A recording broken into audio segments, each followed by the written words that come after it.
Hello, it's your favorite sports Unc here. Don't forget to hit that subscribe button to join the fastest growing community on YouTube. Remember, Nightcap doesn't happen without you. So please subscribe or you're going to make Ocho cry.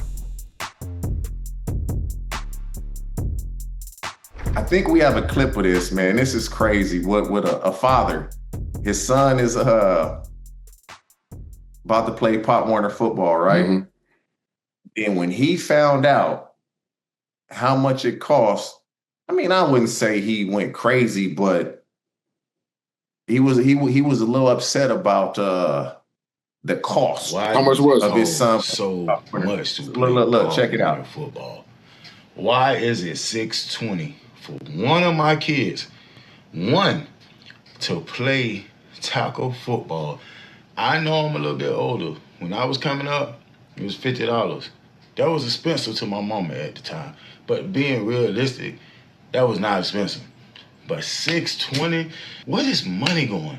This money going somewhere. Somebody, please tell me, why is this why does it cost this much? Do you think that's a lot? I think it's a lot of money. Like you said, when we played, it was a lot cheaper. But also, I don't think it was. Times have said $50. $50 inflation. Yes, number one. Times have changed. $50. And now you have, and we probably both of us we older than him. He looked like he young. We both older than him. But now times have changed. You got different sets of rules in place. You got to realize, like, is it like, are they paying for the uniform? Do they get to keep the uniform? The helmets, like. The helmets themselves, right? You ain't paying for the helmet. Everybody got to get their own helmet, shoulder pads, cleats. You have to get on your own. They got to get that by themselves without the team giving it to them. Shoulder pads and helmets and cleats? Hell yeah! Since when? That's on you. My kids get shoulder pads and helmets from the school, or from the high school, or from the organization that they're playing with. Pop Warner? That's like Pee Wee, right? Yeah, same thing. Nah, not out here, it ain't. Out here, you getting a uniform and a field to practice at. That's it. So you got to buy your helmet. That's not with helmet and shoulder pads? No. That's crazy. They're out of control. Somebody's stealing. Somebody put money in their pocket. So feeding the kids. What are they doing? Are they feeding the kids after? Are they like, it got to be something else going into that. If you look at it, it's probably going to be 20 to 30 kids, right? 20 to 30 kids at 600. Let's just say it's 30 kids. That's $18,000, right? $18,000. You're practicing 2 to 3 times a week. How much you think they charge you for the field per day? Let's say $100 an hour because you got the lights. That right there, if you just practicing 2 hours, 3 days a week, 2, 4, 6, that's $2,400 just the practice field. And you're going for 4 months. So that right there is damn near 10 grand just with field rental, just to practice. 10 grand. So now we working with $8,000. Now what that entails, maybe it's to get them the snacks after the game or pregame. I don't know what it is, but I think now in today's time, that's about right. Because this is what happens, man. A lot of the coaches that coach youth football, they end up spending their money. Oh, yeah. Their money on these kids. And granted, some coaches can afford it, others can't. But I don't know how it is in Pittsburgh, but out here, my son he's yet to play tackle football. He will be playing next year. But he's yet to play it. But I just know from people that I've talked to, oh, man, these parents have no loyalty to you. Zero. So as soon as you do something wrong, they leaving your team, they going to somebody else. But you done put $2,000, $3,000 into her or his son. But you piss them off, or they feel like another team is better, or their son has now gotten better so he can go get on a better team. He leaves. Well, that's what the fee for. You want to leave, go ahead and leave. I'm going to hold on to this money. Exactly. Exactly. But then when you get a coach that's kind of footing the bill out his pocket and then they leave, now it's like, Wow, this how they gonna do me? Because so I don't that $600 fee. I Well, don't if you remember footing the how bill much. for a kid, the talent is worth you taking a chance and footing that bill. Let's be honest. You know, Yeah, and that's why you foot yeah, it. you know, so But there are that's a some chance you kids. take. You know what I'm saying? You know, when you go and you know what? Oh, you can't afford it. Okay, listen, let me do this. You know, I got it. I got it. I'm gonna take care of this. I'm gonna take care of that. So now, like you said, time come, they upset. He didn't get enough snaps. He didn't get this, or I don't feel like you But you leave utilizing in the it. middle of the season. I don't even know if you can go from team to team. I don't know how the rules work. Like if you leave in the middle of the season, can you play for another team? But that is, I didn't play Pop Warner coming up, so I don't know. But if I thought it was like $100, bro, like 150. That's back in the But day. 600. Like that's long. I mean, And so even if it right was now, 100 dude, or one, it's still a fee. My kids, you know, they play at the public school. It's still a fee, and it's it's a little less than that, but it's still a fee. it's close to 600 though, right? So to me, I think that's fair. Buddy act like he was flat $50. Yeah, and they feed them and all that. You know what I'm saying? So like $50 what like he talking about he's used to it being where you where you playing at? Yeah. Two, where you practicing at in the parking lot? Yeah.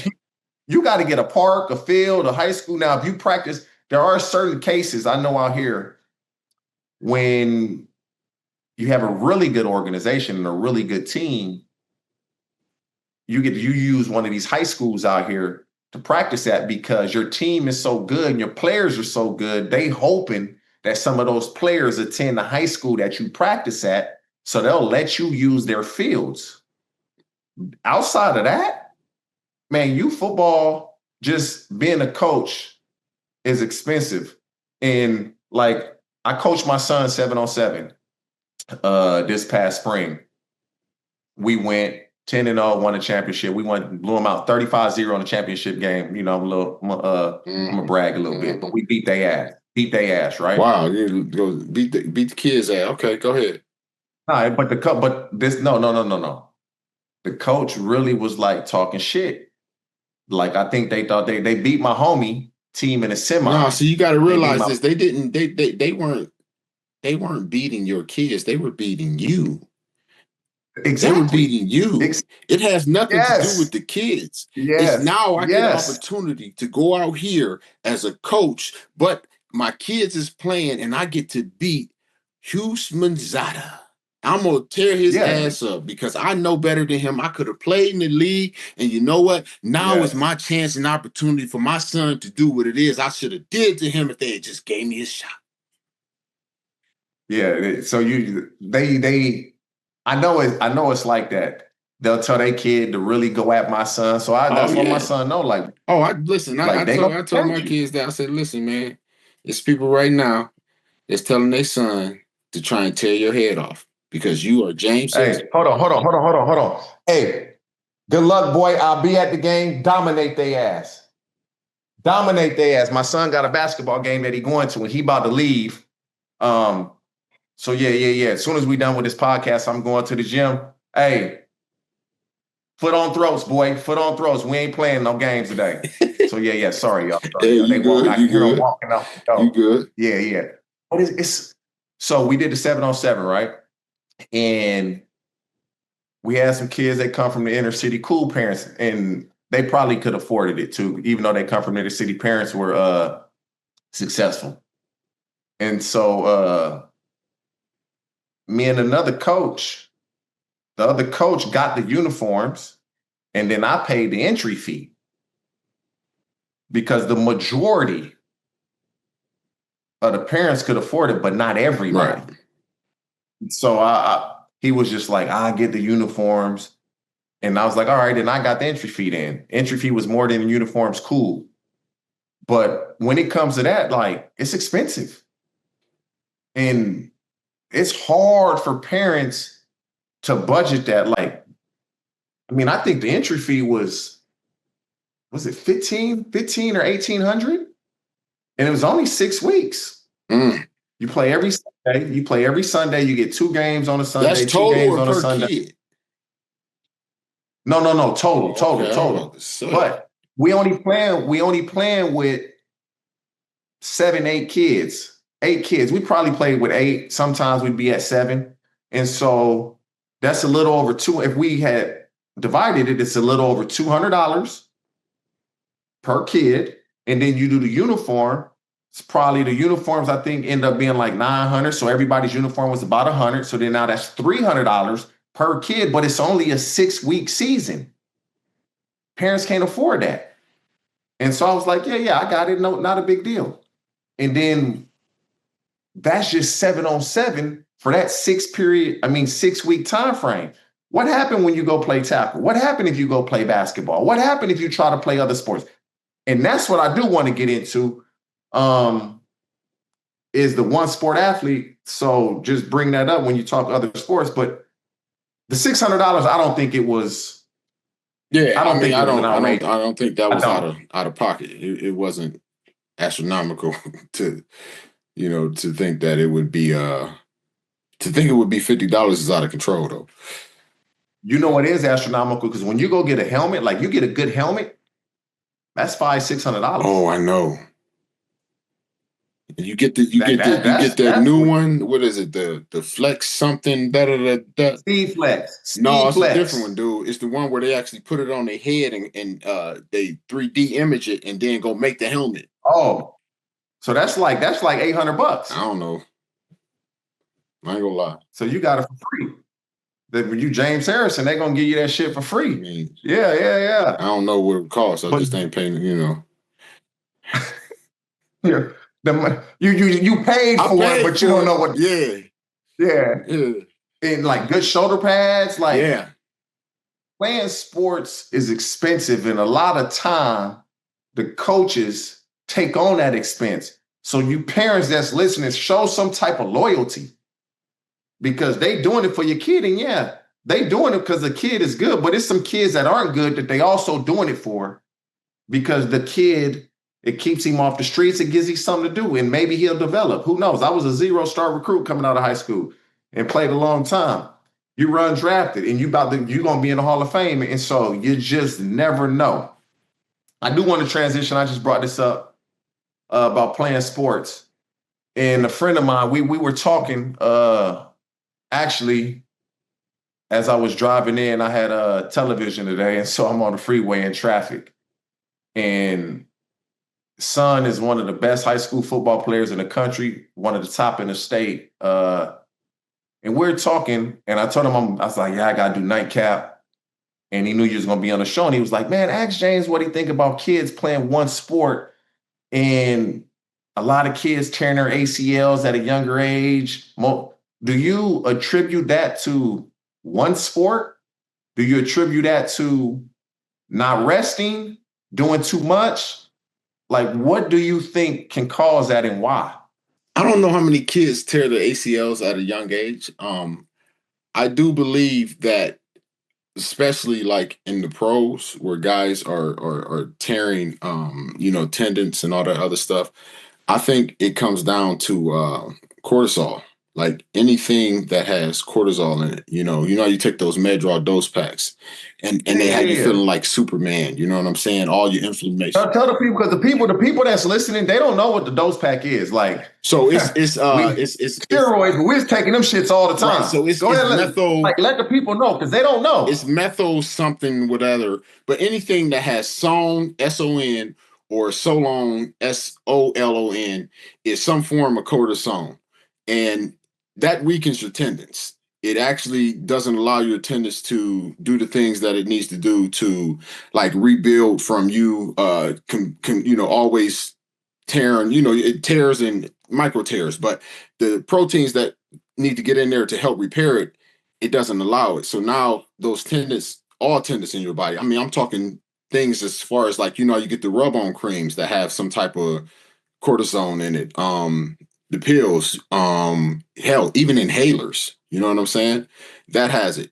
It weakens tendons. The biggest tendon in your body is your Achilles tendon. And I think that's what's leading to a lot of these guys getting these, Achilles tears, is that they're taking these forms of cortisone, man, and it's weakening the tendons. And the most weight-bearing tendon in your body is your Achilles. So guy goes out there and he puts that force on it. He probably done took some form of cortisone to make his body feel better. That kills the inflammations, which stops the healing of repair and the proteins that you need to help heal all your tendons, in your body. Do you think kids and parents should they be doing more than one sport? I believe they should, because if you do more than one sport, it'll make you better at your chosen sport. I try and get. Dude, I don't understand why it's like this. It's just like football year round, basketball year round, baseball year round. I don't understand when this started and why it started. Like, I don't understand this. The I big know it's thing about is you gotta take a break. You gotta take a break somewhere, because you still need, even though you're a kid, you still need that time to repair. Like, you gotta work out. You gotta build up, that strength back. You gotta let those muscles heal. You gotta give them time to repair. And I don't think they really, understand, like, yeah, it's a kid, but you still need to have strong muscles. Another thing, guys, in the NFL, when the NFL first starts, you got a lot of dudes that get soft tissue injuries. They pulling hamstrings, they pulling quads, and all that other stuff. What guys are doing is they're not putting their body through those forces. They don't went through these collective bargaining agreements and made it to where you don't have to practice no more. So you don't harden your body up to actually go out there and do the things that you're asking it to do. So all off season, you're out here doing the little cute drills, but you're not putting your body into positions where, as a linebacker, I have to drive and bang into alignment and push off of him. So that's why you see me doing sled pushes. They like, why is you pushing 1,800 pounds on a sled? Because I'm putting that force into my Achilles that I'm going to have to get. That's going to be a greater force than I'll ever see on the football field. So that when I go and I step on that field, I done put my body through all that in the off season. I done made it so hard in the off season that the game is easy. And now you got guys that they don't train like that no more. They don't have to practice like that no more. They don't even do preseason like that no more. And now you get into week one and you're telling your body, hey, go out here, give me 65 snaps at 100 miles an hour. And you wonder why guys are pulling hamstrings and quads. They're dehydrated. They haven't put their bodies through those forces. And the strength and weakness of the muscles, like I said, you get a guy that's quad dominant, he's pulling his hamstring. You get a guy that's hamstring dominant, he's pulling his quad. It shouldn't be no more. If they played more sports, to me, you just can't be specializing. And I say that, and my son has played basketball now a year straight. We've had time off, but a year straight. But we'll go play a little 7-on-7. But this would be pretty much his last year playing basketball. Then we're going to go to football. Then we're going to go back to basketball. Then we're going to go to track. Like, we're going to be doing all this because you want to build an athlete. I want to build an athlete. And what are you doing to help him repair? So what we do each night, not every night, probably every other night, I got the Normatex. So on Normatec his legs, I'll massage him with a Theragun or my hands. Mm-hmm. He can't take my hands yet. He be crying, or he won't cry. He just be moving around too much, saying it hurts. And then I bought a Game Ready. Okay. So like he'll use the Game Ready. I got a little ice tub. He'll get in that. He gets in that fine. That first time, boy, he started crying. Me and my wife argued about that one. He started crying when I put him in the ice tub last year, and I'm like, "The fuck you crying for, boy?" Like, I got mad at him for crying, and she got mad at me for getting mad at him. But he cried that one time, and then he was good.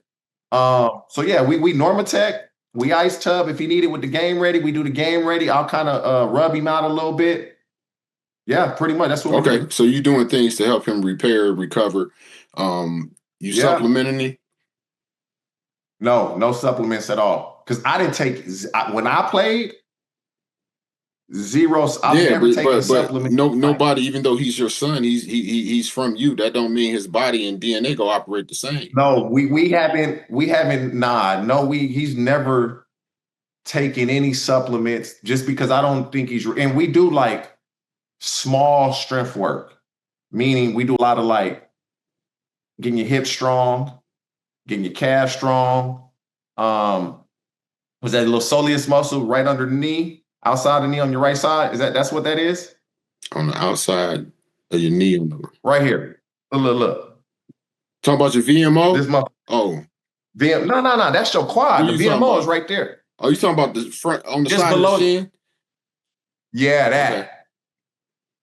Okay. I just do a lot of exercises to kind of strengthen up his calves for the Achilles and his hips. Stretching. A lot of band work. Yeah, but we not really. He has never lifted a weight at all. We'll do. I do a lot of hurdle jumps with him. Yeah, we ain't lifted no weights, but I think that part of it. Just be a multi-sport athlete. It's going to make. I've tried to get my kids to do that and understand that y'all need to do multiple sports because it will make you better at your chosen sport. You know, like I don't want to do it because I'm not good at it. That's why you should do it. You know, because you're not good at it. It'll develop more skill for you to be better at the sport that you actually want to get better at. In the track and field, bro. You run track, you're gonna be powerful. You're gonna be powerful. You will be powerful, and that's the thing. I said I was getting on the track today. I ain't do shit today. Couldn't even keep nothing. Nothing. No accountability. It's okay. Nah, I had to go to work today. I mean, you had to go to work at 4 o'clock in the morning. 4 o'clock in the morning. TJ was. I'm just saying. I had to make sure I got everything done. Got the kids worked out, so I got up at 1:30 and make sure I got everything done. 1:30. What time you went to bed? I don't know. Probably 10. Oh nah. I went to bed at like 11:30. Woke up at 7:30. That's why I had some business to handle. That's what I was doing, handling some business. I had business to handle. I normally don't have a lot of business to handle, but I had some business to handle, and I did that for like 2.5 hours. Then I was like, I had to take a shower and hit the freeway because I had to be in studio. Okay. So that's what happened. But I'm gonna get on it tomorrow.